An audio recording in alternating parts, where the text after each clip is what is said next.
ఉప్పు చాప ఇందాక తెచ్చుకుంది కన్న పాప ఎప్పుడంటూ అప్పుడంటూ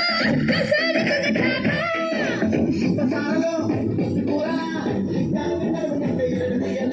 వ్యవసారంలో వెన్నగొట్టగా ఉడికెంత కిసులు ఉల్లిగడ్డ